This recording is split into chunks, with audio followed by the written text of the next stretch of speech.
এটা আমি জীবনেও মানতে পারবো না। আল্লাহর কসম আমি কখনো পর্যন্ত তাকে নবী হিসেবে স্বীকার করবো না। কিন্তু আল্লাহর কসম আমি যদি জানতাম তুমি যেটা বলতো সেটা সত্য, তাহলে আমি এটা অবশ্যই মানতাম। কিন্তু আমি এটা সত্য মনে করি না, তাই আমি এটা মানবো না। যখন একটা সাম্রাজ্যের পতন হয়, নতুন একটা সাম্রাজ্যের উত্থান হবে, এখনো হয় নাই। মাঝের যে সময়টা, একটা সভ্যতার পতন হয়ে গেছে, আরেকটা উত্থান হবে, মাঝের যে সময়টা। এটার জন্য ইংরেজিতে একটা খুব সুন্দর শব্দ আছে, ইন্টাররেগনাম বলে। বাংলা এটাকে সম্ভবত যুগসন্ধি বলে। যেমন ধরুন করেন আমেরিকাতে নির্বাচন হবে, কয়েকদিন পরেই হবে। আমেরিকাতে দুইটা পার্টি, রাইট?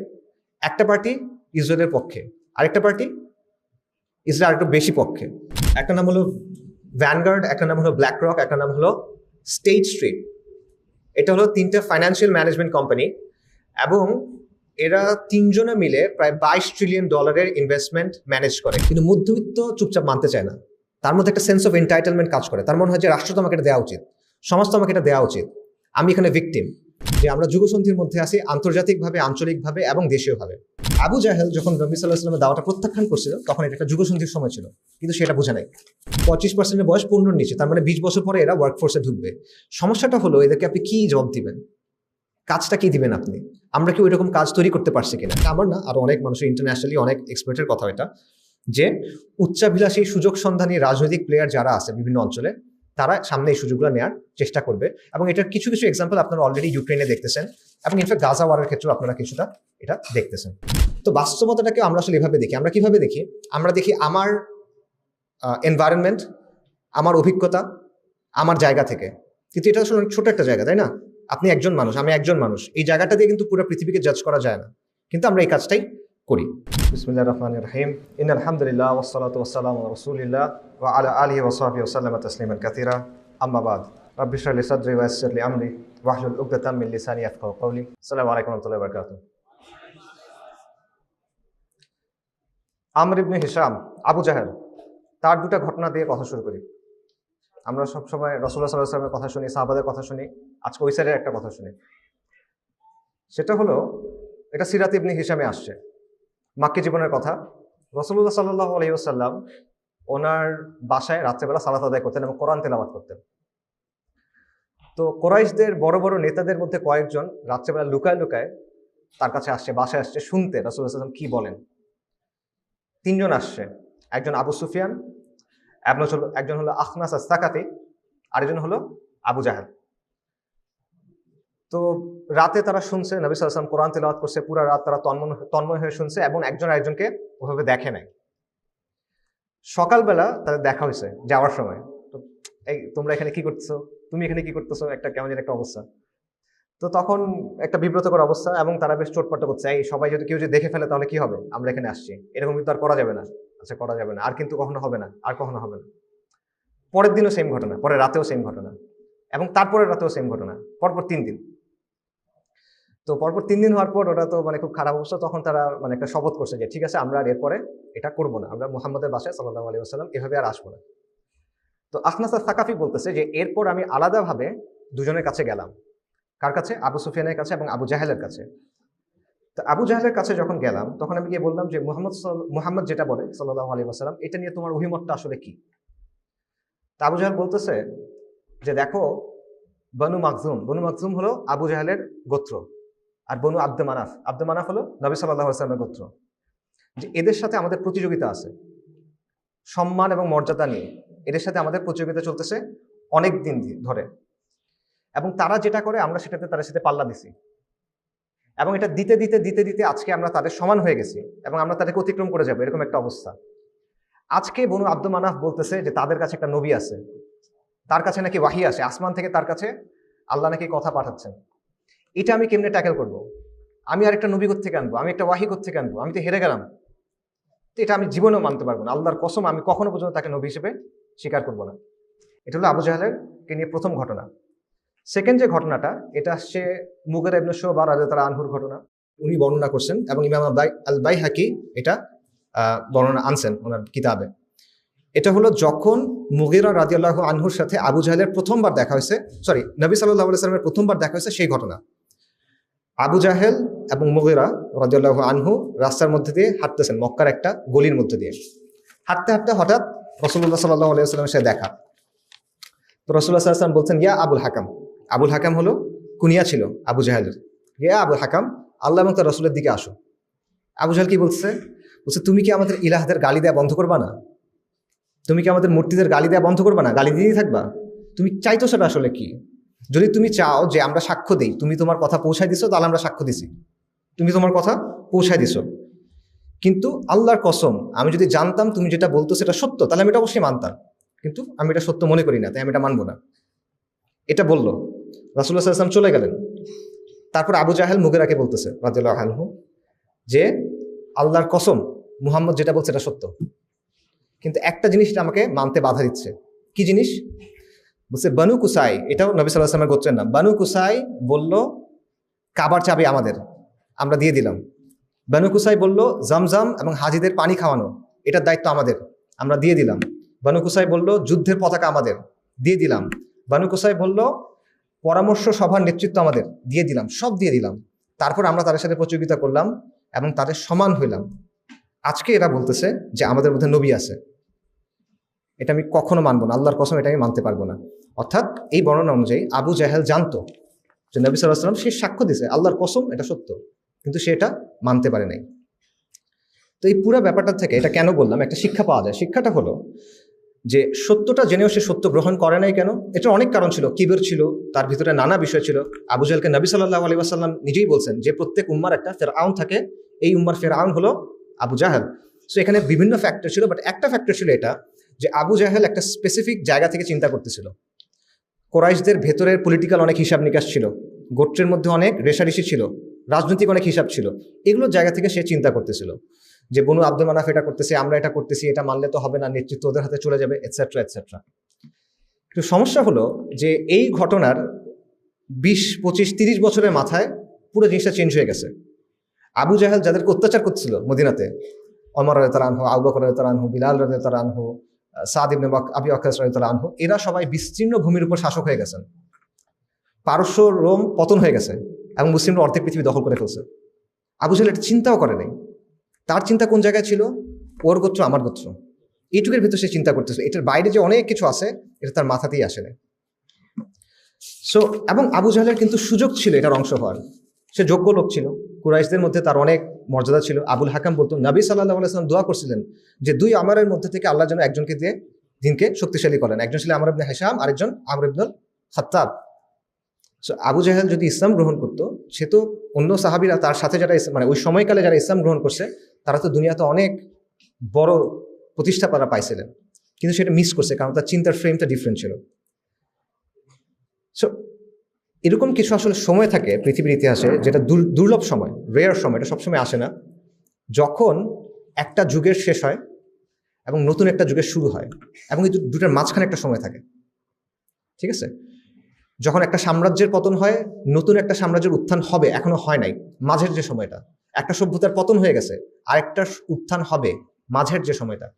এটার জন্য ইংরেজিতে একটা খুব সুন্দর শব্দ আছে, ইন্টাররেগনাম বলে, বাংলা এটাকে সম্ভবত যুগসন্ধি বলে। ঠিক আছে?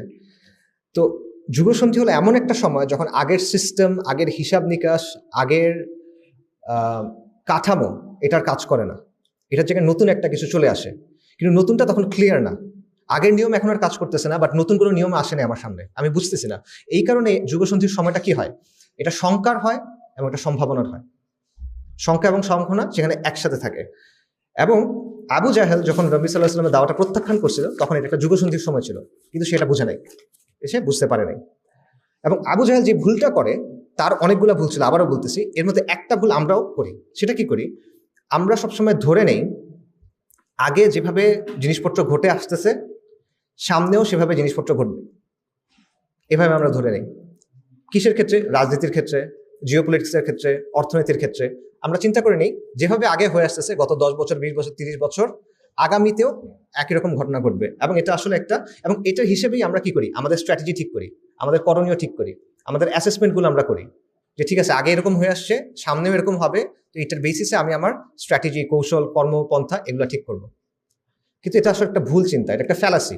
এটা একটা নামই আছে ফ্যালাসি, এটা ফ্যালাসি অফ কন্টিনিউইটি বলে।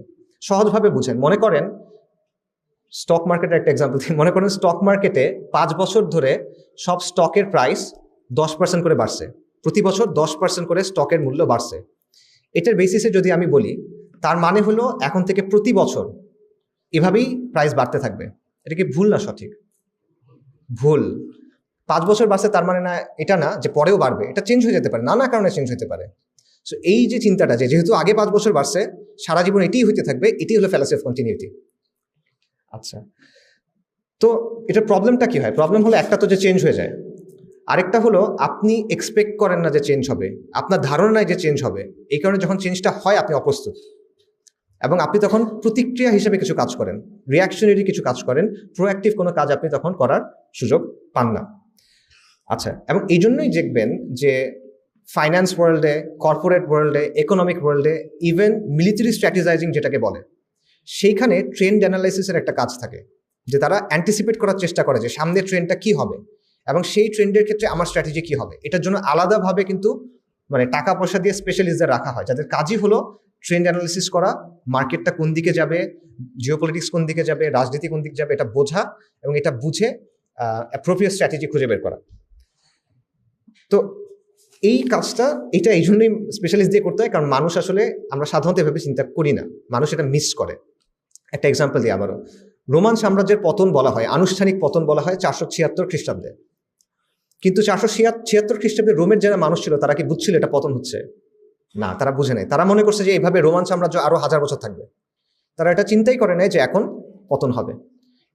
এই ব্যাপারটা আমাদের সাথেও ঘটে, ঠিক আছে? আমরা ব্যাপারটা অনেকটা এরকম মনে করেন, এই রুমের সমান বিশাল একটা ছবি আছে, এই ছবির একটা বিন্দুতে আপনি জুম ইন করে রাখছেন, তখন কি আপনি বুঝতে পারবেন ছবিটা আসলে কিসের? পারবেন না, আপনাকে জুম আউট করতে হবে, অনেক দূরে আসতে হবে, তারপর আপনি বুঝবেন যে ছবিটা আসলে কি। তো বাস্তবতাটাকে আমরা আসলে এভাবে দেখি। আমরা কিভাবে দেখি? আমরা দেখি আমার এনভায়রনমেন্ট, আমার অভিজ্ঞতা, আমার জায়গা থেকে, কিন্তু এটা আসলে অনেক ছোট একটা জায়গা, তাই না? আপনি একজন মানুষ, আমি একজন মানুষ, এই জায়গাটা দিয়ে কিন্তু পুরো পৃথিবীকে জাজ করা যায় না, কিন্তু আমরা এই কাজটাই করি। এবং ইংরেজিতে একটা কথা আছে যে missing the forest for the trees, যে আপনি বন দেখতে গেছেন কিন্তু আপনি গিয়ে গাছ দেখতেছেন, গাছের দিকে অনেক বেশি ফোকাস, এই ফোকাস করতে গিয়ে কিন্তু আপনি বন দেখতে আসলে কেমন সেটা মিস করবেন। সেম সমস্যা জুম ইন করে রাখা। এত কথা কেন বলতেছি?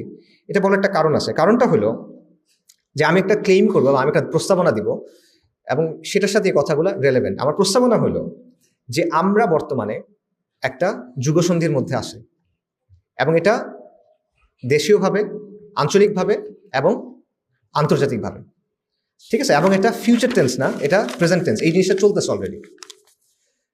এবং যুগসন্ধির সময় যদি আসলে আমরা থাকি, তাহলে এখানে অনেক ইম্পর্টেন্ট কিছু ব্যাপার ট্যাপার আছে। যেমন মনে করেন, প্রথমত আমাদের চিন্তার ফ্রেমটা চেঞ্জ করার ব্যাপার আছে। আবু জাহেলের কথাটা আবার চিন্তা করেন, তার চিন্তার ফ্রেমটা ছিল কোরাইশের গোত্রীয় সংঘাত, এর ভেতর থেকে সে চিন্তা করতেছিল।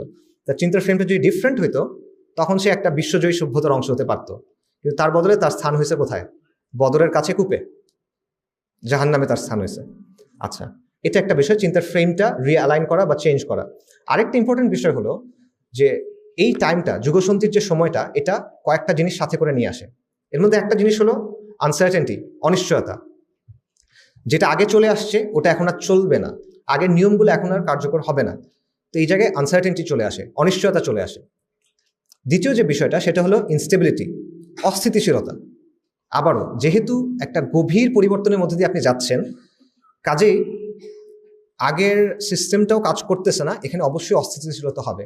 যখন একটা প্রতিষ্ঠিত শক্তি থাকে, সামরিক শক্তি, রাজনৈতিক শক্তি, যেটাই বলেন, এটার পরিবর্তে আরেকটা আসবে কিন্তু এখনো আসে নাই, এই সময়টাতে পরিবর্তনের একটা প্রক্রিয়া চলে, পুনর্গঠনের একটা প্রক্রিয়া চলে, এবং এই সময়টায় অরাজকতা থাকে, এই সময়টায় অস্থিতিশীলতা থাকে। সো যুগসন্ধি সবসময় অস্থিতিশীলতার সাথে করে নিয়ে আসে। পাশাপাশি কি নিয়ে আসে? অপরচুনিটি, এটা সুযোগ নিয়ে আসে। এটাই হলো নতুন কোনো সাম্রাজ্য তৈরি করা, নতুন কোনো সভ্যতা তৈরি করা, নতুন কোনো জীবন ব্যবস্থা তৈরি করা, নতুন যে কোনো কিছু গড়ার সবচেয়ে বেস্ট সময় এটা। রিস্ক আছে কিন্তু এটাই বেস্ট সময়। অন্য সময় আপনার জন্য অনেক কিছু সমস্যা থাকবে, এই সময়টাতে আপনি এমন সুযোগ পাবেন যেটা আপনি অন্য সময় পাবেন না। এবং পাশাপাশি আরেকটা জিনিস নিয়ে আসে, সেটা হলো রেসপন্সিবিলিটি, দায়িত্ব। কারণ অপরচুনিটি আছে, অপরচুনিটি মানে আছে দায়িত্ব আছে। আচ্ছা, সো আমি বললাম আমার দাবি এটা যে আমরা যুগসন্ধির মধ্যে আছি, আন্তর্জাতিকভাবে, আঞ্চলিকভাবে এবং দেশীয়ভাবে। এই জিনিসটা অল্প করে একটু দেখা যাক। আন্তর্জাতিকভাবে যদি আমরা দেখি, সবচেয়ে বড় যে পরিবর্তনটা আছে সেটা হলো ইউনিপোলার থেকে মাল্টিপোলার ওয়ার্ল্ডে শিফট করা। এটা আপনারা অনেকেই হয়তো শুনছেন যে বিশ্ব এককেন্দ্রিক ছিল, এখন এটা বহুকেন্দ্রিক বা মাল্টিপোলার হয়ে উঠছে। যে আমরা মোটামুটি সবাই জানি যে দ্বিতীয় বিশ্বযুদ্ধের পর পৃথিবীতে দুটো সুপার পাওয়ার ছিল, একটা হলো USA, United states of America, আরেকটা হলো ইউএসএসআর, সোভিয়েত ইউনিয়ন। এবং এটার মধ্যে একটা যুদ্ধ চলছে, স্নায়ু যুদ্ধ বলা হয় যেটাকে। তো 90-এর দশকে এসে যখন সোভিয়েত রাশিয়ার পতন ঘটলো, তখন আর সুপার পাওয়ার দুইটা তো নাই, একটা সুপার পাওয়ার। তখন একটা ব্যাপার ঘটলো যে আমেরিকা যেটা বলে এটাই ঠিক, আমেরিকা যেহেতু বলছে এটা নিশ্চয়ই ঠিক এখন। সো লিবারাল ডেমোক্রেসি বা আমেরিকার যে চিন্তাভাবনা, নিও লিবারালিজম, ফ্রি মার্কেট ক্যাপিটালিজম, এই ব্যাপারগুলোকে সবাই একদম মানে সন্দেহাতীত সত্য হিসেবে গ্রহণ করলো এবং সবাই এই কথাগুলো অ্যাডপ্ট করলো এবং সবাই এই লিবারাল ডেমোক্রেসি বিশেষ করে ব্যাপকভাবে অ্যাডপ্ট করলো। যদি কাজে না করে অ্যাটলিস্ট মুখে তারা বলা শুরু করলো যে ঠিক আছে আমরা সবাই ডেমোক্রেট, এই সেই ইত্যাদি।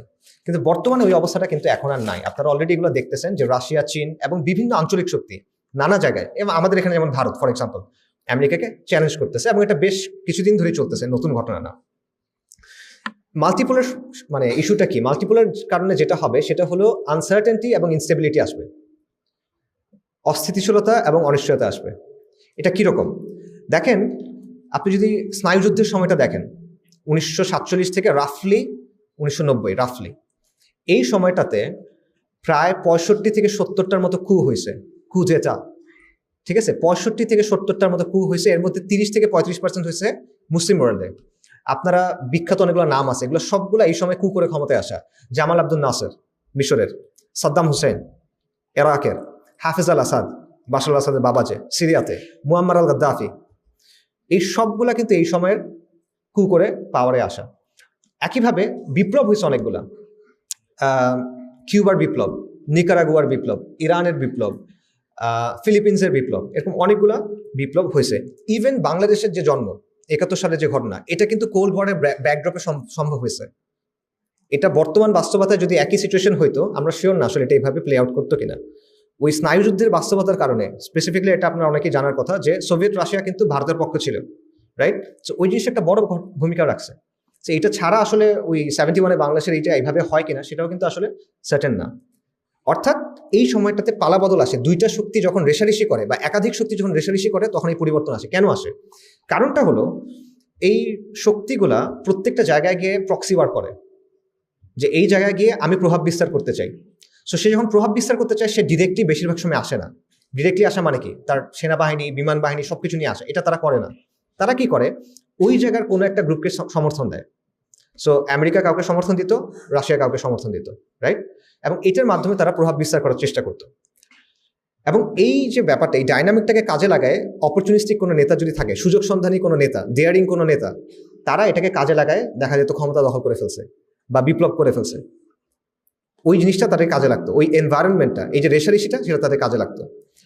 কিন্তু 90-এর পর মানে সোভিয়েত ইউনিয়নের পতনের পর এটা দেখবেন যে অত বেশি আর হয় নাই। যেগুলো হয়েছে এগুলো কালার রেভলিউশন বলে, এগুলো বেশিরভাগই সব না, বেশিরভাগই আমেরিকা সাপোর্টেড। কারণ এখানে আর সুপার পাওয়ার দুটা নাই, একটা আছে। কিন্তু এখন আবার জিনিসটা চেঞ্জ হবে। এখন চীন আছে, রাশিয়া আছে, ইন্ডিয়া আছে, এই এলাকাতে, অন্যান্য এলাকায় আরো অনেকগুলো পাওয়ার আছে, এবং তারা কিন্তু এই সেম জিনিসটা আবার করবে, রেশারেশিটা করবে।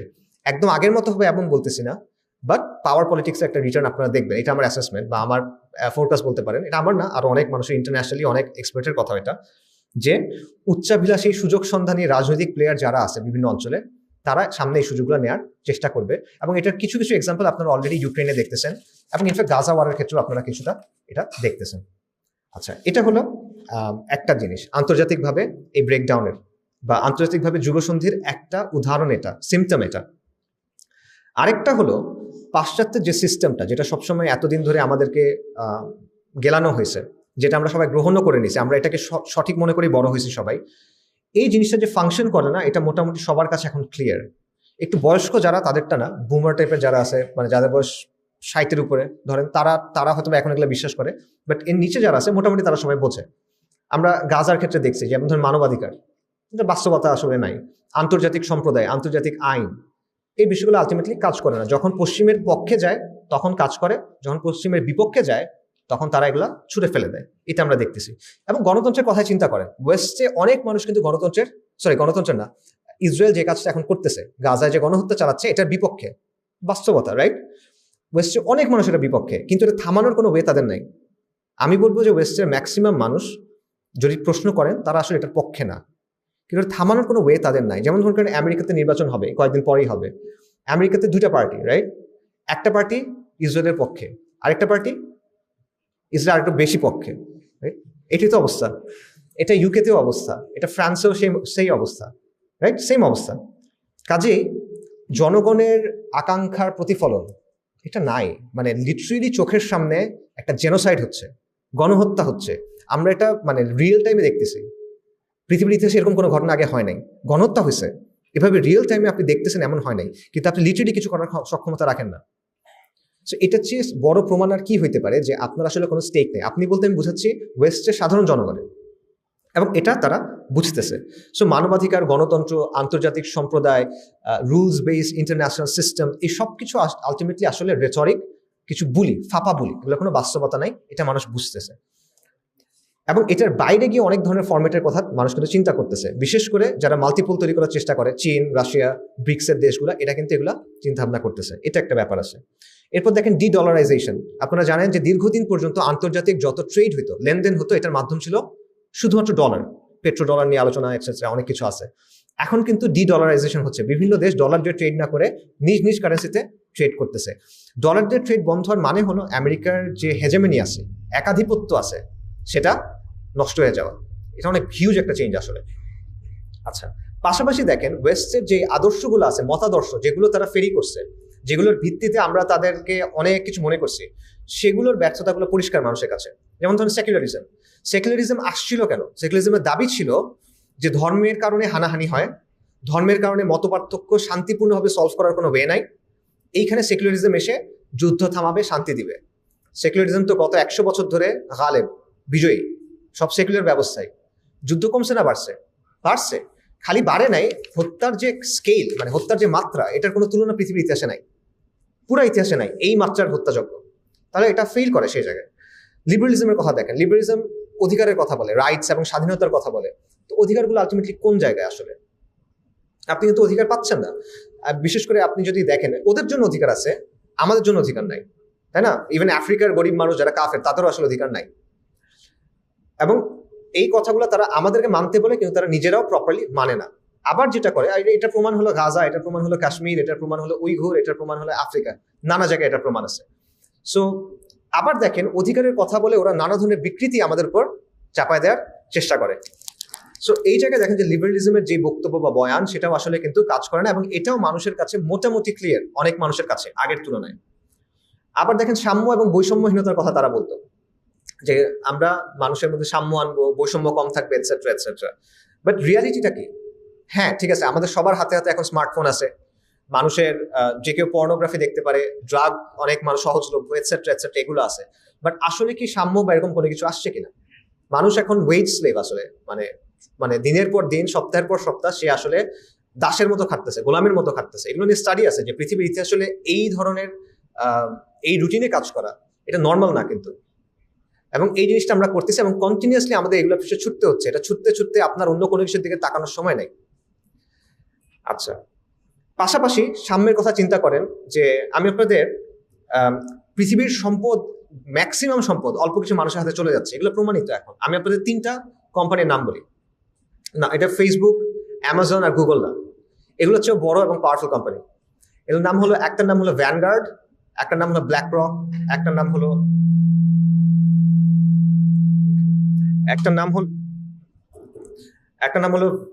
ভ্যানগার্ড, একটা নাম হলো ব্ল্যাক রক, একটা নাম হলো স্টেট স্ট্রিট। এটা হলো 3টা ফাইন্যান্সিয়াল ম্যানেজমেন্ট কোম্পানি, এবং এরা 3জনে মিলে প্রায় $22 ট্রিলিয়ন ইনভেস্টমেন্ট ম্যানেজ করে। এটা কত বড় আমি বুঝাই। আমেরিকাতে একটা ইন্ডেক্স আছে, এটার নাম হলো S&P 500। আমেরিকার সবচেয়ে বড় 500টা কোম্পানি, তাদের মার্কেট পারফরমেন্স এটা চেক করে, ঠিক আছে? তো এই 500টা কোম্পানির মধ্যে এই 3টা মিলে $22 ট্রিলিয়ন, বাকি 497টা মিলে $38 ট্রিলিয়ন। 3টা মিলে 22, 497টা মিলে 38, অর্ধেকের চেয়ে বেশি।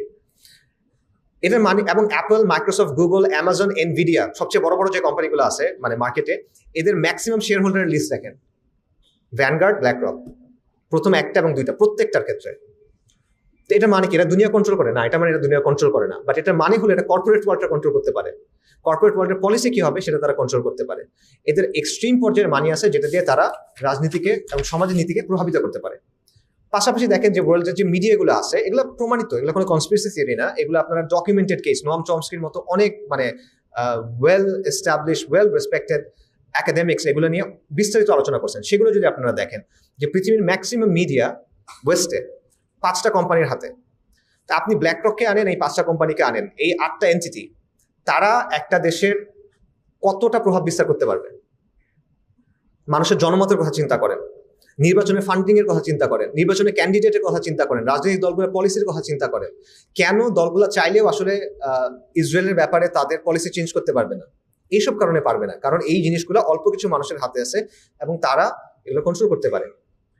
ঠিক আছে, সো এই অবস্থান থেকে আপনি আসলে কিভাবে বলেন যে আপনি ডেমোক্রেসির মাধ্যমে বা অন্য কোনো কিছুর মাধ্যমে ওই জায়গায় জনগণের ইচ্ছার আকাঙ্ক্ষার প্রতিফলন হবে? এটা হয় না, আসলে এটা বাস্তব না, এটা জাস্ট পসিবল না। আপনি এটা এক্সট্রিম লেভেলে ম্যানিপুলেট করা সম্ভব।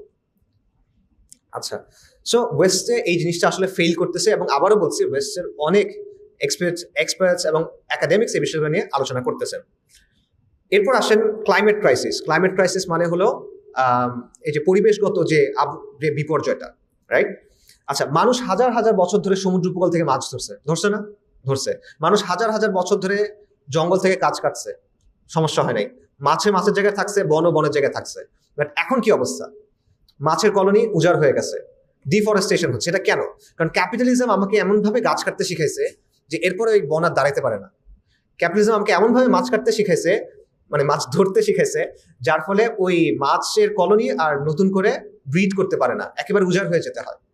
ঠিক আছে, সো একদিকে সে আপনাকে প্রগতির কথা বলতেছে, সমৃদ্ধির কথা বলতেছে, কিন্তু অন্যদিকে সে পরিবেশকে ধ্বংস করে দিচ্ছে, যে পরিবেশের উপর আপনি নির্ভরশীল, তাই না? সো যেখানে পরিবেশের সাথে সহাবস্থানের দরকার ছিল, সেখানে সে আপনাকে শিখাইছে পরিবেশকে ডমিনেট করতে। এবং এই ডমিনেট করা বা নিয়ন্ত্রণ করা, এটা একটা সময় পর্যন্ত ভালো কাজ করছে, বাট এটা সাস্টেইনেবল না, এই জন্য এটা কোলাপস করতেছে। এবং এখানে দেখেন ডাবল স্ট্যান্ডার্ড। তারা পরিবেশটাকে ধ্বংস করে পরিবেশটাকে ইচ্ছে মতো কাজে লাগায়, নিজেরা উন্নত হয়েছে। এখন আমাদেরকে এসে বলছে তোমরা এগুলো করতে পারবে না। মানে ওরা পুরো সুবিধাটা নিবে, সমস্যাটা আমাদের উপর। এবং এই যে জলবায়ু বিপর্যয় যেটা বলে, এটার সবচেয়ে বড় ক্ষতিগুলো কাদের জন্য? আমেরিকার জন্য তো না, ইউরোপের জন্য তো না, এগুলো হলো আমাদের মতো দেশগুলোর জন্য। Subcontinent, specifically subcontinent, Malaysia, Indonesia, এই টাইপের দেশগুলা। ওয়েস্ট কিন্তু এগুলার ভুক্তভোগী না। তো কাজেই এইরকম নানা দিক আছে, আমি আর যাচ্ছি না আন্তর্জাতিক পর্যায়ে।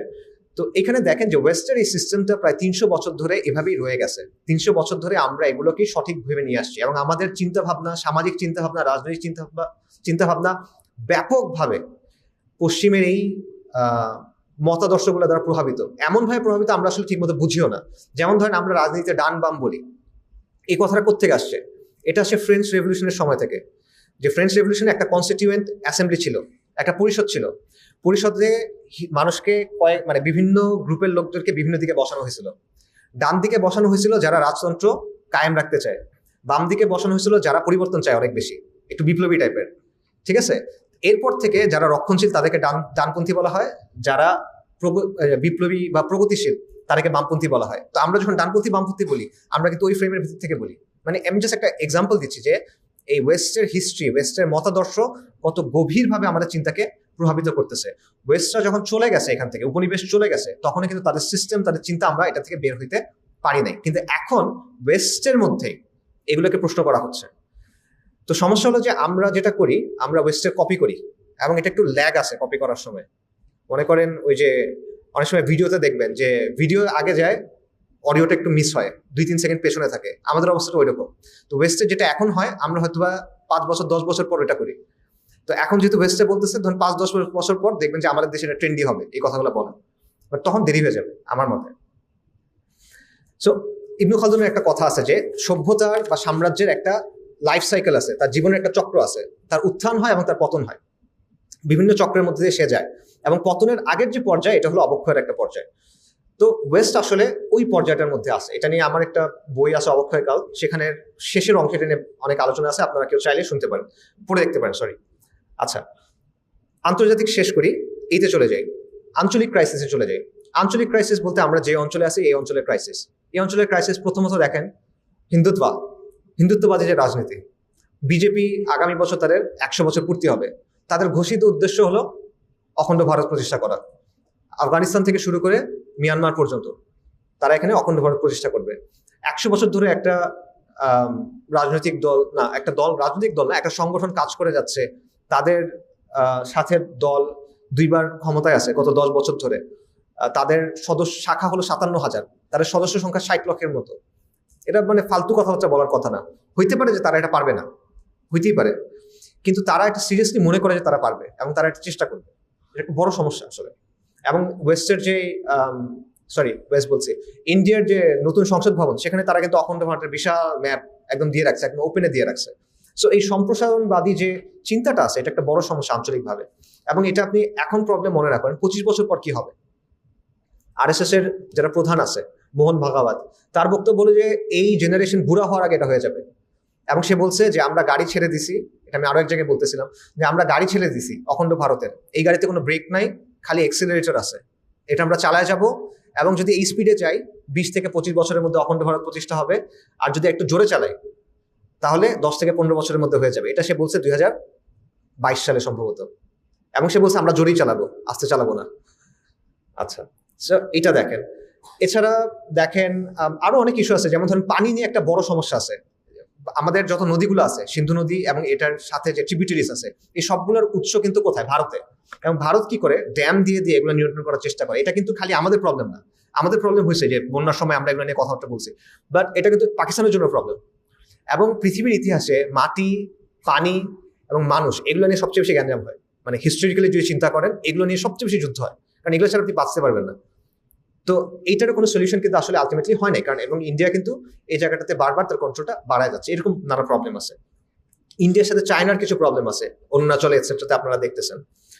মিয়ানমারের সাইডটা দেখেন, সিভিল ওয়ার চলতেছে, নানা ধরনের আর্ম গ্রুপ সেখানে কাজ করতেছে, এবং তারা মোটামুটি দেশটাকে নানা সেগমেন্টে ভাগ করে ফেলতেছে।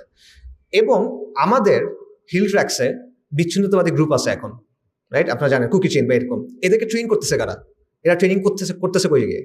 মিয়ানমারে গিয়ে করতেছে। সো এই জিনিসটা আলটিমেটলি রেজাল্টটা কি? এটা যদি মনে করেন 20 বছর পরে এই জায়গাটা চেহারাটা আসলে কিরকম হবে। সো এই জায়গাগুলো কিন্তু আসলে বড় প্রবলেম। আমাদের দেশের জায়গায় চিন্তা করেন, এখানে কিন্তু আমেরিকার স্টেক আছে, বিশেষ করে যদি আমেরিকা এবং চায়নার যে কোল্ড ওয়ারের ব্যাপারটা, তাদের নতুন স্নায়ুযুদ্ধ, এখানে এটা একটা বে অফ বেঙ্গল যেটাকে বলে, বঙ্গোপসাগর উপকূলে, এই জায়গাটা গুরুত্বপূর্ণ একটা জায়গা। ভারতের জন্য এটা গুরুত্বপূর্ণ জায়গা, আর কিছু না হোক 7 সিস্টার্সের জন্য। তো এই সব কিছু জায়গা থেকে কিন্তু বড় বড় অনেক প্লেয়ার এই জায়গায় তার নিয়ন্ত্রণ প্রতিষ্ঠা করতে চায় নানাভাবে, বা চায় না, এটা চলমান প্রক্রিয়া, আমরা এটার ভেতরে আছি। তো এই জায়গাটা আসলে সলিউশনটা কি হবে? এবং এখানে আমাদের অ্যাম্বিশনটা আসলে কি, আমরা এটা কিভাবে আসলে সলভ করতে চাই? একটা জাতি, একটা দেশ কিন্তু 100 বছর টিকে থাকতে পারে, বা আরো বেশি। 100 বছরে খুব বেশি কিছু না আসলে। এটা আপনি কি নিয়ে টিকে থাকবেন? আমরা আসলে কোন জিনিসটাকে আঁকড়ায় ধরে টিকে থাকবো?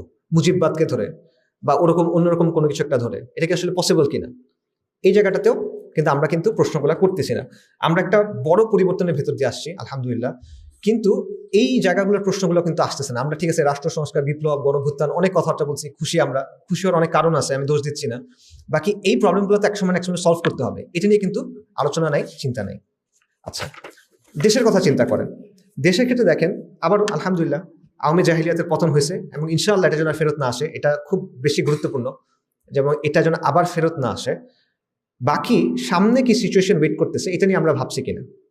আপনি নর্মালি চিন্তা করেন যে বাংলাদেশে, আমি আজকে দেখতেছিলাম যে আমাদের ইউএনএফপি এর একটা রিপোর্ট অনুযায়ী বা একটা ইনফো অনুযায়ী, বাংলাদেশের জনসংখ্যার অ্যাবাউট 62%, 62%-এর বয়স হলো 40-এর নিচে, এবং জনসংখ্যার 35%-এর বয়স হলো 15-এর নিচে। এটা অ্যাকচুয়ালি ভালো একটা কথা হওয়ার কথা। 15 বছরের 25%-এর বয়স 15-এর নিচে, তার মানে 20 বছর পরে এরা ওয়ার্কফোর্সে ঢুকবে। সমস্যাটা হলো এদেরকে আপনি কি জবাব দিবেন, কাজটা কি দিবেন আপনি? আমরা কি ওই রকম কাজ তৈরি করতে পারছি কিনা? অলরেডি আমাদের কিন্তু ফর্মাল সেক্টরের চেয়ে ইনফর্মাল সেক্টরে মানে মানুষের কর্মসংস্থান বেশি। আমাদের ফর্মাল সেক্টর ওভাবে জব দিতে পারে না, এবং আমরা কোনো রকম সেক্টর তৈরি করতে পারি নাই। আমাদের সেক্টর কি আসলে? রেমিটেন্স, গার্মেন্টস, এর বাইরে কি? এর বাইরে কোনো কিছু আমরা তৈরি করতেছি কিনা? এবং এটা কি এরকমই থাকবে কিনা? 20 বছর পরে কি আপনি এগুলো দিয়ে চালাতে পারবেন কিনা? ওই অবস্থাটা কি হবে যখন আপনার এই 35% তারা জব মার্কেটে ঢুকার অবস্থায় আসছে, আজকে থেকে 20 বছর পর মনে করেন তারা জব পাচ্ছে না, তখন সিচুয়েশনটা কিরকম হবে? সো হিস্টোরিক্যাল স্টাডি বলে যে যখনই মধ্যবিত্তের মধ্যে এরকম একটা সিচুয়েশন তৈরি হয় যে তারা পড়াশোনা শেষ করছে এবং তারা জব মার্কেটে ঢুকবে, কিন্তু তারা আশানুরূপ জব পাচ্ছে না, তখন এটা সমাজে অস্থিতিশীলতার জন্ম দেয়। এটা ফ্রেঞ্চ রেভলিউশনের ক্ষেত্রেও হয়েছে, নানা সময় নানা জায়গায় হয়েছে। ঠিক আছে, কেন? কারণ গরিবরা যদি সমস্যার মধ্যে পড়ে, যারা একেবারেই গরিব, তারা ওটা মেনে নেয়, মোটামুটি তারা কোপ করার চেষ্টা করে, কিন্তু মধ্যবিত্ত চুপচাপ মানতে চায় না। তার মধ্যে একটা সেন্স অফ এন্টাইটেলমেন্ট কাজ করে, তার মনে হয় যে রাষ্ট্র তো আমাকে এটা দেওয়া উচিত, সমাজ তো আমাকে এটা দেওয়া উচিত, আমি এখানে ভিকটিম। এবং সে রেগে যায়, তখন তার মধ্যে একটা ক্ষোভ কাজ করে, এবং এই ক্ষোভটা নানাভাবে তখন বের হয়ে আসে পলিটিক্যালি, রাইট? সো এটা অস্থিতিশীলতার জন্ম দেয়। সো আমাদের দেশের ক্ষেত্রে আমার মনে হয় এটা একটা বড় ইস্যু আছে। অন্য এবং সোশ্যাল ক্রাইসিসগুলো আছে, যে আমাদের সমাজের নৈতিকতার জায়গাটার কি অবস্থা, এখন মরাল জায়গাটার কি অবস্থা, এগুলো আপনারা দেখতেছেন। জিনার, ব্যভিচার, গর্ভপাত, ড্রাগস, ফ্যামিলি ভেঙে যাওয়া, ডিপ্রেশন, এলজিবিটি, এইগুলো কিন্তু আপনারা দেখতেছেন বাস্তবতা। এবং এটা ট্রেন্ডটা কি কমবে না বাড়বে? বর্তমান অবস্থা যদি চলমান থাকে তাহলে এটা কি বাড়বে না কমবে? বাড়বে। তো এটা যদি বাড়তে থাকে আবারও, অত বেশি চিন্তা করার দরকার নাই 20 বছর পর এটার অবস্থাটা কি হবে, এটা আমাদের চিন্তা করার দরকার আছে। সো রিক্যাপ করি, আমরা একটা ঐতিহাসিক সময়ের মধ্যে আছি, যেটা একটা যুগসন্ধির সময়। আমি বলতেছি আমার মত, এটা আন্তর্জাতিকভাবে একটা প্রোফাউন্ড চেঞ্জ আসতেছে, আঞ্চলিকভাবে একটা প্রোফাউন্ড চেঞ্জ আসতেছে, এবং দেশের ভেতরেও একটা ক্রিটিক্যাল অবস্থার মধ্যে আমরা আছি। তো এই জায়গার সমস্যাগুলোর সমাধান আসলে কি? অবশ্যই আমরা আমরা মুসলিম, তো আমরা এই জায়গা থেকে চিন্তা করব। তো এই জায়গা থেকে যদি আমরা চিন্তা করি যে আন্তর্জাতিকভাবে যদি এই সিস্টেমটা চলে যায়, এটার পরিবর্তে নতুন কিছু যদি আসে, আমরা চাই কি আসুক? অবশ্যই ইসলাম আসুক, আমরা এটা এই জায়গায় চাই। আঞ্চলিকভাবে এটা আরো বড় সমস্যা আসলে। আঞ্চলিকভাবে আপনি ইসলাম চাওয়ার দরকার নাই, আপনি যদি জাস্ট অস্তিত্ব টিকে রাখতে চান, আপনার ইসলাম ছাড়া আর কিছু এখানে নাই। আপনি হিন্দুত্ববাদের মোকাবেলা কি দিয়ে করবেন? আসলে এটা জাস্ট এটা নো ব্রেইনার আসলে, যে কেউ এটা, আমি মনে করি একটা সেকুলারও এটা বোঝা উচিত, যদি সে বিবেক কিছুটা এখনো বাকি থাকে, এটা আর কি। সো এবং দেশের ক্ষেত্রেও, আমার দেশের অস্তিত্বের প্রশ্ন, সবকিছুর প্রশ্ন, আপনি যে আসলে এই কি নিয়ে আপনি আগাবেন, আপনার ন্যাশনাল কনসিয়াসনেস, কালেকটিভ কনসিয়াসনেস, আসাবিয়া যেটা বলেন, ইবনে খালদুনের অর্থে আসাবিয়া, এটা আসলে কোন জায়গা থেকে আপনি করবেন, এটা ইসলামের জায়গা থেকে করতে হবে। বাকি প্রশ্নটা হলো, ঠিক আছে, এটা অনেক বড় বড় অনেক কথা বললাম, অনেক বড় বড় সমস্যা বললাম, বাট এখানে আসলে আমাদের করণীয়টা কি, বা আমরা কি করতে পারি? তো বড় বড় অবস্থার সমস্যার সামনে পড়লে দুইটা অ্যাপ্রোচ মূলত দেখা যায়। একটা অ্যাপ্রোচ হলো যে এগুলো অনেক বড় সমস্যা ভাই, আমি এগুলো জানি না, আমি আমার মতো থাকি, আমি আমার জীবনে আমারটা ঠিক মতো করার চেষ্টা করি, এটা হলো একটা অ্যাপ্রোচ। আরেকটা অ্যাপ্রোচ হলো যে ঠিক আছে, না, আমার পারিপার্শ্বিকতাকে আমি যতটুকু পারি পরিবর্তন করার চেষ্টা করি। অবভিয়াসলি ইসলামের অবস্থান হলো পরেরটা, প্রোঅ্যাক্টিভ অবস্থানটা, যে আমার একটা দায়িত্ব সবসময় আছে সমাজের প্রতি, কমের প্রতি, মানুষের প্রতি, ইন জেনারেল মানব জাতির প্রতিও। এবং সবচেয়ে বড় কথা হলো, কেউ যদি অপশন 2 নিয়ে কাজ না করে, কেউ যদি পারিপার্শ্বিকতা পরিবর্তন করার জন্য কাজ না করে, দীর্ঘমেয়াদে কিন্তু অপশন 1 আর থাকে না। সমস্যা ওই যে জাহাজ, নবী সাল্লাল্লাহু আলাইহি ওয়াসাল্লাম জাহাজের একটা এক্সাম্পল দিচ্ছেন, যে জাহাজের 2 তলায় মানুষ আছে, নিচতলার মানুষ যদি ফুটা করে, উপরতলার মানুষ যদি বাধা না দেয়, সবাই একসাথে মারা যাবে। সো ব্যাপারটা একটা এরকম। তো সমস্যা হলো যে আমাদের মধ্যে কোন চিন্তাটা গালেব, আমাদের সমাজের মধ্যে বাঙালিদের বা মধ্যবিত্ত বাঙালির চিন্তা করার একটা ওয়ে আছে, সেটা হলো আমরা কি চাই? সরকারি চাকরি দরকার, আমার শান্তি দরকার, স্টেবিলিটি দরকার, বিদেশে যাব, সেটেলড হব, ভালো income, kids, family, social mobility, right, higher standard of living, এই জিনিসটা। তো এটা নিয়ে আমি শান্তি এবং সিকিউরিটির মধ্যে থাকবো, আমার মূল চাওয়া হলো এটা, এই জায়গায়। আর বাকি দেশ, সমাজ, দুনিয়া, এগুলো যে এত কিছু হয়েছে, এগুলো কি হবে ভাই? যে ভাই সবই আসলে বুঝছি, বাকি এটা আসলে কি করা যায়, দেখো তোমরা যেটা ভালো মনে করে করো, এরকম একটা অবস্থা। সো এটা হলো টিপিক্যাল বাঙালি চিন্তার জায়গাটা। আরেকটা হলো দিন ইসলামের জায়গা থেকে চিন্তা, যেটা বললাম, সেটা হলো পরিবর্তন করা। বাট পরিবর্তন করার জায়গায় দুটো প্রবলেম হয়। একটা প্রবলেম হলো ওভারওয়েলমড হয়ে যাওয়া, যেটা তো আসলে অনেক বড় সমস্যা, আমি এখানে কি করবো, আমার করার কি আছে এখানে? এটা একটা ভ্যালিড কথা আসলে, বাট এটার রেজাল্টটা হয় যে আমি আসলে কিছু করবো না, তার যেরকম আছে ওরকমই আসি, এটা একটা।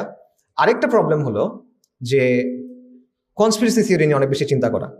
আমার কাছে মনে হয় একটা বড় সমস্যা, যে অনেক কনস্পিরেসি থিওরি নিয়ে আমি চিন্তা করছি, মনে করেন ফ্রিমেসন, ইলুমিনাতি, তারপর মনে করেন রথশাইল্ডস, বা ইভেন ভ্যানগার্ড, ব্ল্যাক রক, এদের কথা বললাম, এদেরটাও, যে আলটিমেটলি এরাই তো সবকিছু নিয়ন্ত্রণ করতেছে, এটা দাজ্জালি একটা বিশ্ব ব্যবস্থা, এখানে আসলে আমার তো তেমন কিছু করার নাই, রাইট? তো এইখানে ভারসাম্যের একটা দরকার আছে। দুনিয়াতে আসলেই কিছু ষড়যন্ত্র আছে, ব্যাপারটা এমন না যে ষড়যন্ত্র একেবারে নাই, এটা একেবারে উড়াই দেওয়ার মতো কিছু না, বাস্তবতা আছে, এগুলা ঐতিহাসিকভাবে ডকুমেন্টেড, জাস্ট ফ্রিঞ্জ কোনো কথা না, আপনি একাডেমিক বইয়েও এগুলা প্রমাণিত, এটা আছে। কিন্তু এটাও সমস্যা, যদি আপনি চিন্তা করেন যে সবই দাজ্জালের চাল, সবই ইলুমিনাটির চাল, তাহলে আমরা আসলে কিছু করার নাই, কিছু করতে গেলেই মনে করেন আমি ওর চালের ভিতর ঢুকে পড়ছি, এইটা। এবং যখনই কোনো কিছু আমি আমার হিসাবের মধ্যে ধরতে পারতেছি না, তখন আমি ধরে নিচ্ছি এটা নিশ্চয়ই ওদের একটা চাল। ব্যাপারগুলো আসলে এরকম না, ঠিক আছে? তো এই জায়গাটাতে সলিউশনটা আসলে যেটা আমার কাছে মনে হয় যে, দেখেন আমাদের কাছে দুটো সোর্স আছে, যেটা একদম কংক্রিট সোর্স। আপনি যদি দুটো সোর্সের কাছে ফেরত যান, আপনি সুনিশ্চিত জ্ঞান পাবেন, এবং যে কোনো পরিস্থিতিতে যে কোনো সমস্যার ক্ষেত্রে আপনার করণীয় কি, আপনার সমাধান কি, সেটা আপনি সেখানে পাবেন। এই দুটো সোর্স কি? কোরআন এবং সুন্নাহ। যত থিওরি, যত কনস্পিরেসি থিওরি, যত মিডিয়া ন্যারেটিভ, মেইনস্ট্রিম মিডিয়ার কথা বা ইভেন নন মেইনস্ট্রিম অল্টারনেটিভ মিডিয়ার বক্তব্য, এগুলো সব কিন্তু স্পেকুলেটিভ। স্পেকুলেটিভ মানে কি? এগুলোর মধ্যে একটা বাংলা কি বলে, মানে এটা সুনিশ্চিত না, অনিশ্চয়তার একটা ব্যাপার থাকে এখানে। কিন্তু কোরআন এবং সুন্নাহর বক্তব্য সুনিশ্চিত, এখানে অনিশ্চয়তার কোনো জায়গায় নেই। আচ্ছা, তো কোরআন এবং সুন্নাহর জায়গা থেকে যদি আপনি চিন্তা করেন, এই জায়গাগুলো আসলে সহজ হয়ে যায়। কিরকম সহজ? এটা অনেকগুলো আয়াত, অনেকগুলো হাদিস আনা যাবে। আমি আপনাদের জাস্ট দুটা বলতেছি। একটা আয়াত হলো ওয়া মাকারু ওয়া মাকারুল্লাহ ওয়াল্লাহু খায়রুল মাকিরিন। তারা ষড়যন্ত্র করে, আল্লাহ পরিকল্পনা করেন, এবং আল্লাহ সর্বশ্রেষ্ঠতম কৌশলী। এটা আচ্ছা। কোরআনের আরেকটা আয়াত হলো আল ইয়াউমা আকমালতু লাকুম দীনাকুম ওয়া আতমামতু আলাইকুম নিআমাতি ওয়া রাদিতু লাকুমুল ইসলামা দীনা। যে আমি আজকে তোমাদের জন্য দিনকে পরিপূর্ণ করে দিলাম এবং তোমাদের প্রতি নিয়ামত পূর্ণ করে দিলাম, এবং ইসলামকে তোমাদের দিন হিসেবে কবুল করলাম। এবং একটা হাদিস, বিখ্যাত হাদিস, তয়ফাতুল মানসুরার হাদিস, মুসলিম শরীফের কিতাবুল ইমারাতে আছে, নানা ধরনের ওয়ার্ডিংয়ে আছে। নবী সাল্লাল্লাহু আলাইহি ওয়াসাল্লাম বলছেন যে এই উম্মার মধ্যে একটা তয়ফা থাকবে যারা হকের উপরে থাকবে, যাহিরিন আলা হক, এবং তাদের সমালোচনাকারীদের সমালোচনা, বিরোধিতাকারীদের বিরোধিতা, এটা তাদেরকে কখনো ক্ষতিগ্রস্ত করতে পারবে না। এটা সবসময় থাকবে, কন্টিনিউয়ালি এটা থাকবে। আচ্ছা, এটা আমি কেন বললাম? প্রথম আয়াত থেকে আপনি কি পাবেন? ওয়াল্লাহু খায়রুল মাকিরিন, তার মানে হলো ইলুমিনাটি বলেন, দাজ্জালের অনুসারী বলেন, বা যেটাই বলেন, তাদের পরিকল্পনা থাকবে, সমস্যা নাই। বাকি পরিকল্পনা শেষ পর্যন্ত কারটা বাস্তবায়ন হবে? আল্লাহ আযজা ওয়া জাল্লারটা, কোনো প্রশ্ন নাই। কনস্পিরেসি অনেক বড়, অনেক গভীর, অনেক সূক্ষ্ম। আল্লাহ আযজা ওয়া জাল্লার সামনে এটা কিছু না, মাকড়সার জাল, রাইট? আল্লাহ যেভাবে ঠিক করছেন সেভাবেই আলটিমেটলি এটা হবে। এই জিনিসটা আপনার একদম ইতমিনান থাকতে হবে নিজের মধ্যে, তাহলে আপনি কনস্পিরেসি থিওরির এই প্যারাটা থেকে কিছুটা হলে বাড়তে পারবেন। দ্বিতীয়টা হলো যে এই দিনটা আল্লাহ পূর্ণাঙ্গ করে দিয়েছেন কিয়ামত পর্যন্ত। তার মানে যেই সমস্যায় আসুক, যত বড় ক্রাইসিস আসুক, যত অন্ধকার আপনার সামনে আসুক, আলোটা আপনি এখান থেকে পাবেন। আপনার করণীয় কি হইতে হবে, আপনার কোন দিকে যাওয়া উচিত, কোন পথে যাওয়া উচিত, এই প্রত্যেকটা জিনিস আপনি কোরআন এবং সুন্নাহর মূলনীতির আলোকে পাবেন। অবশ্যই স্পেসিফিক্সে পার্থক্য হবে, স্পেসিফিকভাবে আপনি একটা ইনস্ট্রাকশন ম্যানুয়ালের মতো পাবেন না, বাট মূলনীতিটা, প্যারামিটারটা, সীমানাটা আপনি কোরআন সুন্নাহ থেকে পেয়ে যাবেন। এবং হাদিস থেকে যেটা আপনি পাবেন যে অবশ্যই আবারও যত ষড়যন্ত্র থাক, যত ফলস ফ্ল্যাগ, যত অমুকের এজেন্ট, তমুকের সৃষ্টি, এগুলো যত যাই বলেন, at the end of the day Toyfatul Mansura কিন্তু থাকবে। এবং তয়ফাতুল মানসুরার বৈশিষ্ট্য কি সেটা বলে দেওয়া আছে, কিতাবুল ইমারার হাদিসেই বলে দেওয়া আছে কি কি বৈশিষ্ট্য থাকবে। সো কাদেরকে অনুসরণ করা উচিত, কোনটা ইতিহাসের মূল গতিপথ, এটা আপনি এখান থেকে জানতে পারবেন। সো যদি এভাবে চিন্তা করেন, ইনশাল্লাহ সমাধান পাওয়া যাবে। বাকি আপনার খুঁজতে হবে কোরআন এবং সুন্নাহর লেন্সে। আচ্ছা, তো এখন আমরা যাই যে ঠিক আছে, বুঝলাম, বাকি কনস্পিরেসি থিওরির বাড়িতে যাওয়া যাবে না, কাজ করতে হবে। কাজটা আসলে কিভাবে করতে হবে, বা আমার জায়গা থেকে আমি কি করতে পারি? এই জন্য আমাদের শিক্ষাটা নিতে হবে আলটিমেটলি সাহাবায়ে কেরাম রাদিয়াল্লাহু আনহুম ওয়া আজমাইনের কাছ থেকে। কেন? অনেকগুলো কারণ আছে। প্রথম কারণ, তারা রাসূলুল্লাহ সাল্লাল্লাহু আলাইহি ওয়াসাল্লামের সাহাবী, তারা আমাদের আদর্শ। দ্বিতীয় কারণ, তারা শ্রেষ্ঠতম প্রজন্ম। তৃতীয় কারণ, তারা যুগসন্ধির সময় পার করে আসছেন, তাদের সময়টা যুগসন্ধির সময় ছিল। শুধু করেন নাই, তারা যুগসন্ধির সময়টাকে কাজে লাগায় নতুন একটা ইসলামী সভ্যতা আল্লাহ তাদের মাধ্যমে কায়েম করে দিয়েছেন। অর্থাৎ তারা এটার বেস্ট ইউটিলাইজেশন করছেন। সো আপনি যদি কাউকে ফলো করতে চান, বেস্ট ফলো করা উচিত সাহাবায়ে কেরাম রাদিয়াল্লাহু আনহুম আজমাইনের কাছ থেকে, তাদের ফলো করা। এবং তাদের চিন্তাটা কেমন ছিল, তাদের চিন্তার ওয়েটা কেমন ছিল, যে কোনো পরিস্থিতিতে তাদের চিন্তাটা ছিল যে এই ক্ষেত্রে, এই মোমেন্টে, এই পরিস্থিতিতে আল্লাহ এবং তার রাসূল সাল্লাল্লাহু আলাইহি ওয়াসাল্লাম কোন জিনিসটা পছন্দ করবেন। ঠিক আছে? এবং আরেকটা বিষয় দেখেন, এটা একটা বিখ্যাত হাদিস, আপনারা সবাই জানেন, দাজ্জালের ব্যাপারে একটা হাদিস আছে। নবী সাল্লাল্লাহু আলাইহি ওয়াসাল্লাম বলতেছেন, হাদিসের বক্তব্যটা এরকম যে দাজ্জাল পৃথিবীতে 40 দিন থাকবে। প্রথম দিন হলো একটা বছরের মতো, তারপরেরটা হলো একটা মাসের মতো, তারপরেরটা মনে হয় একটা সপ্তাহের মতো, আর বাকিগুলো হলো তোমাদের দিনের মতো। এটা একটা সুপার ন্যাচারাল টাইপের কথা, তাই না? মানে ব্যাপারটা আসলে কিরকম, খুবই বিচিত্র একটা বিষয়। এখানে আমরা হলে অনেক প্রশ্ন করতাম। সাহাবায়ে কেরাম কি প্রশ্ন করছেন? সালাতের কথা প্রশ্ন করছেন। সাহাবায়ে কেরাম জিজ্ঞেস করছেন যে যেই দিনটা এক বছরের মতো ইয়া রাসূলুল্লাহ, তখন আমরা কিভাবে সালাত আদায় করবো? আমরা এখন যেভাবে সালাত আদায় করি এভাবে করবো, নাকি অন্য কোনোভাবে? সো এখান থেকে কি বোঝা যায়, ওদের মেন্টালিটি, তাদের মাইন্ডসেটটা বোঝার চেষ্টা করেন। দেখেন, একটা হলো যে তাদের প্রথমত ইবাদত নিয়ে চিন্তা, যে আমার ইবাদতটা ঠিক রাখতে হবে। দ্বিতীয় হলো সালাতের গুরুত্ব, দাজ্জাল সেটা সে জানি না, আমার সালাত তো পড়তে হবে। তৃতীয় হলো আমি কি করতে পারি, এটা নিয়ে ওনার প্রশ্ন। ঠিক আছে, অনেক হিসাব মিলানোর প্যাচের মধ্যে যান নাই, আমার করণীয়টা কি ওই জায়গায় উনি চিন্তা করছেন, যে প্রথমে আমার সালাত পড়তে হবে, আমার ইবাদতটা ঠিক রাখতে হবে, এই জায়গায় ওনারা চিন্তা করছেন। তো এই জায়গাতে যদি আমরা চিন্তাগুলো করতে পারি তাহলে আমার মনে হয় এটা আমাদের জন্য বেটার। কেন বেটার? কারণ দেখেন, আমি অনেক বড় বড় অনেক সমস্যার কথা বলছি। এই সমস্যাগুলোর মোকাবিলায় আসলে আপনি কি করতে পারবেন, আপনি আপনার জায়গা থেকে আসলে কি করতে পারবেন? মনে করেন মোদি, হিন্দুত্ব, এটা নিয়ে আপনি কি করতে পারবেন? জায়নিস্টরা রেড হেফার, লাল গরু নিয়ে আসছে, ওরা আলাক্সা মসজিদ ভেঙে দিতে চায়, হাইকাল সুলাইমান তৈরি করতে চায়, আপনি কি করতে পারবেন? এখানে ডিডলারাইজেশন হচ্ছে, মাল্টিপোলার ওয়ার্ল্ড হচ্ছে, আপনার এখানে কি করার আছে? আসলে তেমন কিছু করার নেই আপনার এখানে, রাইট? তাহলে সাহাবায়ে কেরাম কি করছিল? সাহাবায়ে কেরামের সময় তো এই ঘটনাগুলো হচ্ছিল। একদিকে পারস্য এবং রোম ছিল, একদিকে কুরাইশরা ছিল, অনেক বড় বড় ঘটনা ঘটতেছিল, এবং এক পর্যায়ে সাহাবায়ে কেরাম এগুলার কিন্তু মেইন ক্যারেক্টার হয়ে গেছেন। তারা পারস্যকে হারাইছেন, তারা রোমকে হারাইছেন, তারা বাইতুল মাকদিসকে মুক্ত করছেন, তারা হিন্দ ফাতা করছেন, তারা অর্ধেক পৃথিবী জয় করে নিছেন, তারা দ্বীন ইসলামকে কায়েম করছেন, তারা এলায়ে কালেমাতুল্লাহ করছেন, কালেমাকে সবচেয়ে বেশি উঁচু করছেন। কিভাবে করছেন? শুরু করছেন কিভাবে? সাহাবায়ে কেরাম শুরু করছেন তাওহীদের দাওয়া দিয়ে, এবং পূর্ণাঙ্গ দিন হিসেবে ইসলামের দাওয়াটা দিয়ে, এবং ছোটভাবে, একদম ছোট স্কেলে। সাহাবায়ে কেরাম তো অনেক বিশাল গ্র্যান্ড স্ট্র্যাটেজি নিয়ে কাজ করছেন এমন না।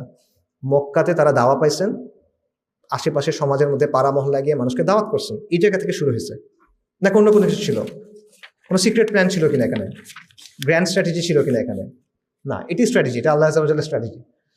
আচ্ছা, সো এই জন্য আমি মনে করি, হ্যাঁ ঠিক আছে, অনেক বড় বড় সমস্যা বললাম, বাট আপনি আসলে আপনার লা ইউকাল্লিফুল্লাহু নাফসাক, আপনি আপনার জায়গা থেকে সাধ্যাত্মিক কাজ তো আপনি পারবেন না। আপনার জায়গা থেকে আপনি কি পারবেন, এটা আপনার চিন্তা করতে হবে। আপনার জায়গা থেকে আপনি যেটা পারেন, আমি যেটা মনে করি সেটা হলো, দেখেন সাহাবায়ে কেরামের মডেলটা হলো এটা, বা নবী সাল্লাল্লাহু আলাইহি ওয়াসাল্লামের দাওয়ার মডেল এটা, যে তাওহীদের দাওয়া, এটার ফলে মেরুকরণ, সমাজের মেরুকরণ। এটা সবসময় নবীরা যখন কোনো দাওয়া দিয়েছেন, এটা কোনো শান্তিপূর্ণ দাওয়া হয় নাই। শান্তিপূর্ণ মানে এটা না যে তারা সবাই লড়াই করছেন, এটা না। সমাজে স্থিতিশীল থাকে নাই সমাজ। যে কোনো নবী যখন দাওয়া দিয়েছেন, সমাজ দুইটা ভাগ হয়ে গেছে, এটা আপনি প্রমাণিত ব্যাপার, ওই দাওয়ার কারণে হয়েছে। এবং এই জন্য তারা বলতো যে তোমরা তো সমাজকে নষ্ট করে দিচ্ছ। মুহাম্মদ সাল্লাল্লাহু আলাইহি ওয়াসাল্লাম ব্যাপারে কি বলতো? ভাইয়ে ভাইয়ে সমস্যা করে, পিতা এবং ছেলের মধ্যে সমস্যা করে, গোত্র এবং ব্যক্তির মধ্যে সমস্যা করে, যে সমাজে অরাজকতা করতেছো, অশ্লীলতা করতেছো। এটা বৈশিষ্ট্য সবার ক্ষেত্রে। তো এটা ওই মেরুকরণটার কথা আমি বলতেছি, যে তাওহীদের দাওয়ার রেজাল্ট হলো মেরুকরণ হবে। এবং তারপর যেটা হয়েছে, যে তারা একটা নিজস্ব ভূখণ্ড পাইছেন হিজরত করে মদিনাতে গিয়ে, আল্লাহ আযজা তাদেরকে ওখানে দিয়েছেন। এরপর আস্তে আস্তে আরব, জাজিরাতুল আরব, আরব উপদ্বীপ, এবং তারপরে পুরা বিশ্ব। এই তো সিম্পলি, এটা অনেক লম্বা আলোচনা করা যায়, বাট সিম্পলি ব্যাপারটা তো আসলে এরকমই।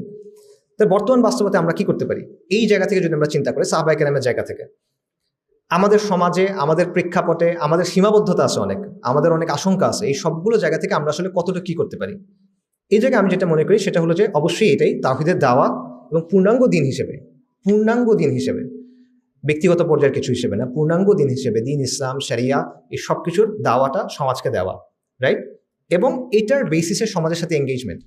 সেই এঙ্গেজমেন্টটা হতে পারে গ্রাসরুটস অ্যাক্টিভিজমের মাধ্যমে, সোশ্যাল অ্যাক্টিভিজমের মাধ্যমে, কমিউনিটি অর্গানাইজিংয়ের মাধ্যমে, এরকম নানাভাবে, এবং অবশ্যই ম্যান টু ম্যান দাওয়ার মাধ্যমে, ডেফিনেটলি।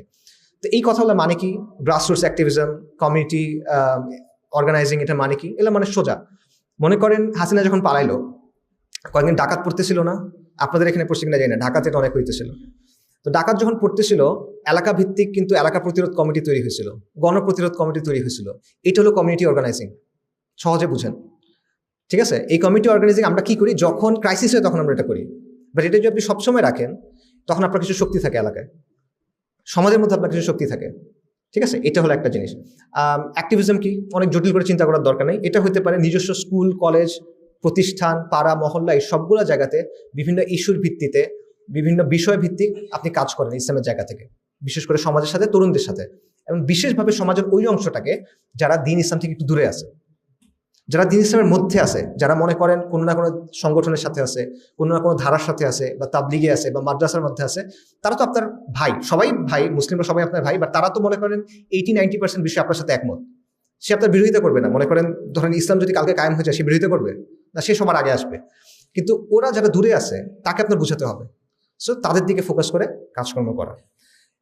সো এবং এই জায়গাগুলো দিনের জায়গা থেকে সমাধান দেওয়া, জামাতবদ্ধভাবে থাকা, নিজের স্কিল ডেভেলপ করা।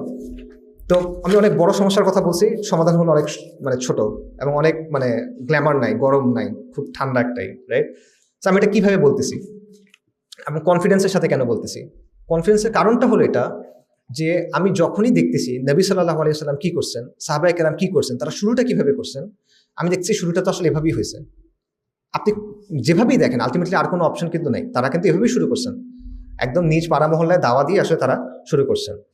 সো আপনি যদি তৃণমূল থেকে গ্রাসরুটস থেকে শক্তিটা তৈরি করতে পারেন, আপনি যদি সামাজিক শক্তিটা অর্জন করতে পারেন, এটা যে কোনো গ্র্যান্ড স্ট্র্যাটেজি লাগবে, আমি এটা অস্বীকার করতেছি না। একটা দীর্ঘমেয়াদী পরিকল্পনা লাগবে, বা যে কোনো পরিকল্পনার প্রথম ধাপ পূর্ব শর্ত হলো এই জিনিসটা, এটা ছাড়া আপনি পারবেন না। আপনি বিচ্ছিন্ন মানুষ, আপনি বিচ্ছিন্ন জমায়েত, বা আপনি উদ্দেশ্যহীন জমায়েত, আপনি অদক্ষ জমায়েত, এগুলো দিয়ে হবে না। আপনার খুব স্পেসিফিক একটা ধরনের কালেকটিভ শক্তি লাগবে, যেটা ছাড়া আপনি আসলে এই প্রবলেমগুলো মোকাবেলার জন্য খেলাতে ঢুকতেই পারবেন না। আসলে ঢুকতে হলে এটা লাগবে, এটা পূর্ব শর্ত, ঠিক আছে, প্রি কন্ডিশন বলতেছি আমি। সো এবং এটা শুধুমাত্র নবী সাল্লাল্লাহু আলাইহি ওয়াসাল্লামের এটা না, যত তাজদীদি দাওয়া আছে, আন্দোলন আছে, সবগুলোর ক্ষেত্রে আপনি দেখেন ব্যাপারটা এভাবেই হয়েছে। প্রথমে তাওহীদের দাওয়া, মুসলিমদের ইসলাহ করা, তারপর তাজদীদ, তারপর তামকিন। এটা কমন প্যাটার্ন আপনারা দেখবেন। সৈয়দ আহমেদ শহীদের যে আন্দোলন দেখেন, মোহাম্মদ আবু ওয়াহাব রাহিমাহুল্লাহ ওনার যে আন্দোলন এটা দেখেন, নাইজেরিয়া বা সুদানের ওই জায়গাটাতে শেখ উসমান বিন ফুদি রাহিমাহুল্লাহ ওনাদের যে আন্দোলনগুলো দেখেন, এরকম অনেক আন্দোলন আছে যেটাতে একই প্যাটার্ন, তাওহীদের দাওয়া, সমাজের সংস্কার, ইসলাহ করা, তারপর তাজদীদি আন্দোলনে পরিণত হওয়া, তারপর তামকিন, আল্লাহ চাইলে তামকিন দিচ্ছেন, প্রতিষ্ঠা দিচ্ছেন তাদেরকে ভূমিতে। এই প্যাটার্নেই কিন্তু আগাইছে। আচ্ছা, সো আমি জানি যে যখন এই বিরাট বিরাট অনেকগুলো কথা বললাম, তারপর আমি বললাম যে ঠিক আছে, এটা সলিউশন হলো দাওয়া করা, অ্যাক্টিভিজম করা, কমিউনিটি অর্গানাইজিং, তখন এটা আপনার কাছে অনেক ছোট মনে হতে পারে যে এত বড় জিনিসের সমস্যা লোকালি দাওয়া করে, লোকালি কাজ করে কিভাবে সলভ হবে। বাট আপনারা রাসূলুল্লাহ সাল্লাল্লাহু আলাইহি ওয়াসাল্লামের কথা আবারও চিন্তা করেন, আমি বারবার এই কথাটা বলছি, নবী সাল্লাল্লাহু আলাইহি ওয়াসাল্লামের কথা চিন্তা করেন। এই দাওয়াটা যেটা পুরো পৃথিবীকে, আলহামদুলিল্লাহ পুরো পৃথিবীতে ছড়াই গেছে, অর্ধেক পৃথিবী আমিরুল মুমিনিন ওমর ইবনুল খাত্তাব রাদিয়াল্লাহু তাআলা আনহুর সময়ে বিজয় হয়ে গেছে। সেটা কিভাবে হয়েছে? এটা শুরুটা কোথায় হয়েছে? মক্কার ছোট ছোট ঘরে ঘরে, তাই না, পাড়া মহল্লায়, অলিতে গলিতে, এই জায়গাটাইতে হয়েছে। তো এই বিষয়টা মাথায় রাখা, এবং আধুনিক বিশ্ব, সেকুলার ওয়ার্ল্ডেও আসলে এরকম অনেকগুলা এক্সাম্পল আছে। সো আমার ভাইরা এটা বোঝা দরকার যে আমরা আসলে একটা সন্ধিক্ষণে দাঁড়ায় আছি। পুরনো যে পৃথিবী আছে এটা মারা যাচ্ছে, এবং নতুন একটা পৃথিবী জন্ম নেওয়ার জন্য সংগ্রাম করতেছে। এবং এই সময়টা হলো পথিকৃতদের জন্য, এটা হলো অগ্রপথিকদের জন্য, যারা নতুন করে পথ খুঁজে বাইর করবে, যারা নতুন পথ চলবে এবং অন্যদেরকে পথ দেখাবে, এবং যারা পুরনো পথের জঞ্জালগুলো সাফ করে দিবে।